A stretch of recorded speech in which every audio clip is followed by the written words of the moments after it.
the way that they rate movies. Mm-hmm. But it's just ridiculous, like how some movies are rated what they are for no particular reason. And yeah, I when I saw the blue ratings card come up, I was like, why was this R-rated? Where does this rank for you as far as, I know a lot of great shit came out in the 90s.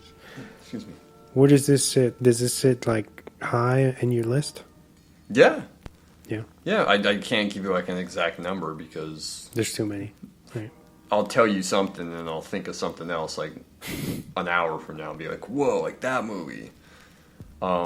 It's pretty high because I really like the movie. I think it was always underrated. Okay.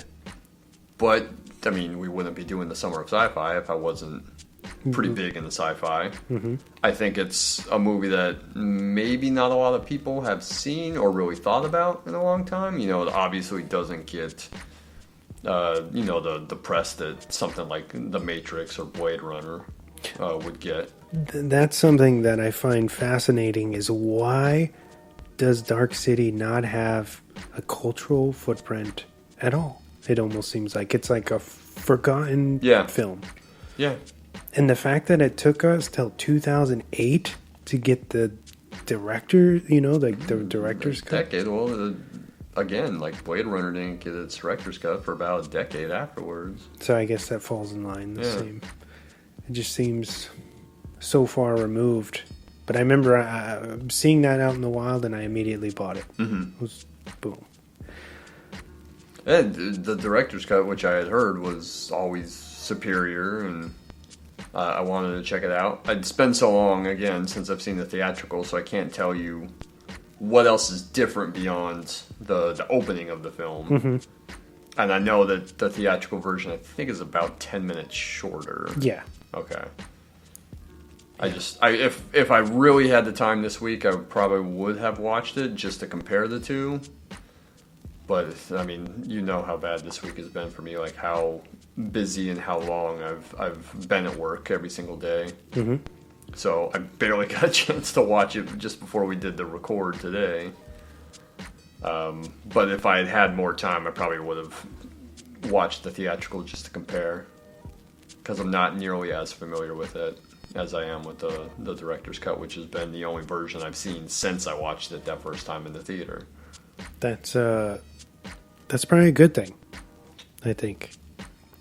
Oh, if I had my druthers, I wouldn't be watching the theatrical cut of like Blade Runner. And, the time that I did see it in the theater was kind of forced on me. But yeah, the director's cut of this is so much better for just cutting that opening.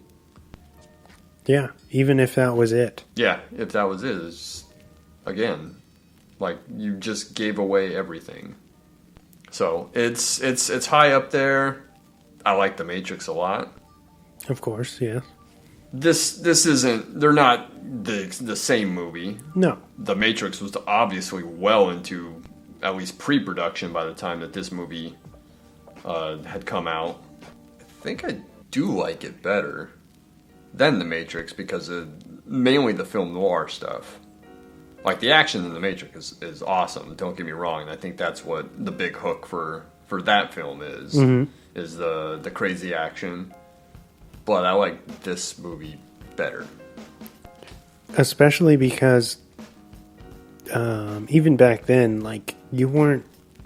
It's tough to get in a deeply original film. Mm-hmm. And not only have it be original, but it's not even really bothering to world build much. Mm-hmm. It's telling you a story and it has a clear end. Yeah. And there's no pitch for a sequel. It's done, and I can respect that because a lot of filmmakers now, or just in general, they don't know how to let something go. Mm-hmm. They want to always keep it going. So that's what stands out to me about this film is that it has a resolution and it doesn't try to push anything else for a proposed comeback. Mm-hmm. And I really enjoy that. It's awesome. And you're right about the world building where it doesn't take time to set things up. because the movie starts immediately. Yeah, and they're just throwing stuff Yeah. at you constantly, and you gotta keep up. But the pacing is awesome. Mm-hmm. It feels very different. And while we're talking about the film, it's the set design is fucking incredible. Oh man, the production design on it, yeah. Let me read just some quotes.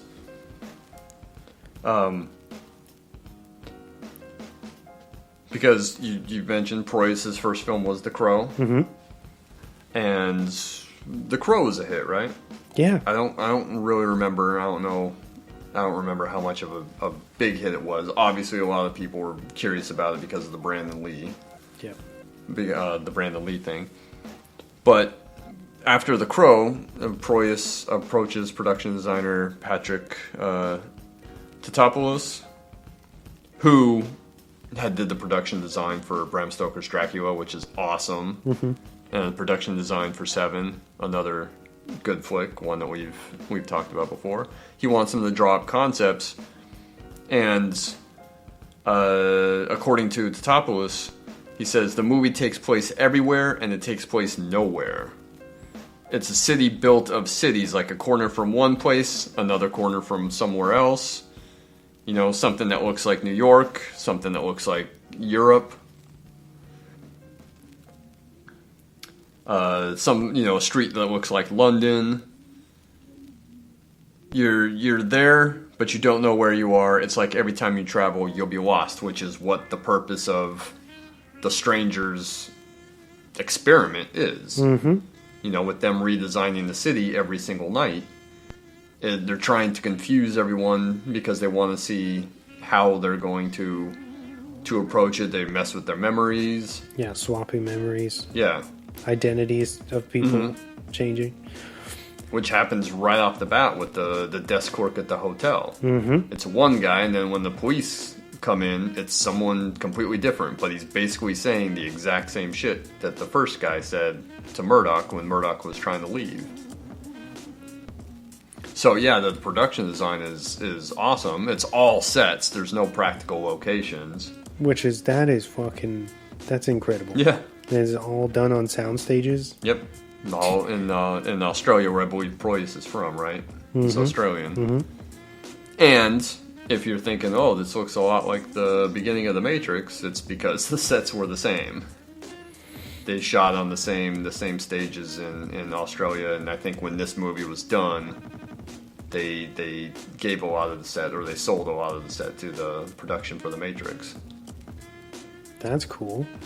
But a lot of the buildings, they all have like that... The rooftops and stuff. Yeah, rooftops. So like, the old school New York look to it. And, like I just read you in the quote, like it's different architectures from different time periods and different places. 30s, 40s, and 50s? It kind of looks like that era. The cars, there were some cars that were probably more so late 50s, maybe early 60s. That's what I Looking to them, there were some that were obviously 40s, 30s, and 40s. Mm-hmm. But, like one of the cop cars I noticed, it was looking a bit like it was about 20 years older than some of the other cars that you see. Mm-hmm. So yeah, even the costume design and the cars are changing eras to try to confuse you as to kind of when this movie takes place. You can't pinpoint it. I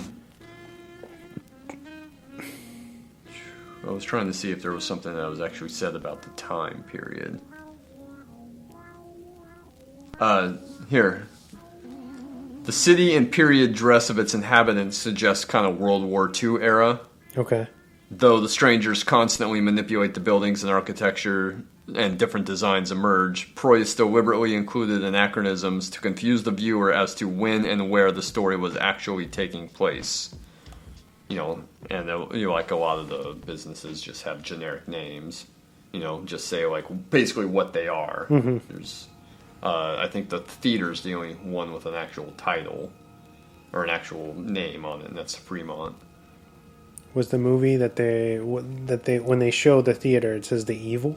The Evil, and then coming soon is Book of Dreams, and then at the very end, after everything. John basically, I guess, kills the strangers, and he manipulates the world and builds it to what he wants that would be beneficial to everyone, and puts an end to everything. Book of Dreams is now playing. Yeah, everything is kind of, you're not exactly sure what time period it is, even though most of it looks like that kind of pre to post World War II. Like a decade. That 1935 to 1945. What's interesting is everyone else, even the strangers, they have the fedoras. And the period of dress very much looks like, especially without the fedoras, looks like Nosferatu. Like Mr. Hand, like Richard O'Brien, definitely has that look to him. And I really like the very kind of tall, slim trench coats, silhouette trench coats. Yeah, very eerie stuff when they're walking down the hall. Even that opening shot when John doesn't know what's going on and he runs out of the room and sees them coming up in the shaft, the elevator, and they come off and they're just slowly. Yeah, the way that they move, though, it's not so much like they're walking, but they're kind of just like sliding their feet, and they're moving that way, sliding their feet forward as they go along. Because it's revealed later they can fly. Yeah. Right? Or they don't really fly like Superman, they just kind of like hover. Glide. Yeah, like kind of glide through the air, but yeah. But the look of them is great. They all are, bald and pale. Even the kid is like super creepy. Yeah, very kind of Clive Barker Hellraiser-ish. Yeah. Especially when they're in their lair, their underground lair, and even you more see them so. without the trench coats. Yeah, very Hellraiser look to them, like the kind of leather get up. Even I don't think any of them are really in the coat except for Mr. Book. Like their leader kind of has what looks like a leather duster on. Yeah. But yeah, the rest of them are kind of in that pinhead costume design. Before I forget, I did want to say that I really liked how Murdoch really does seem out of place from everyone else.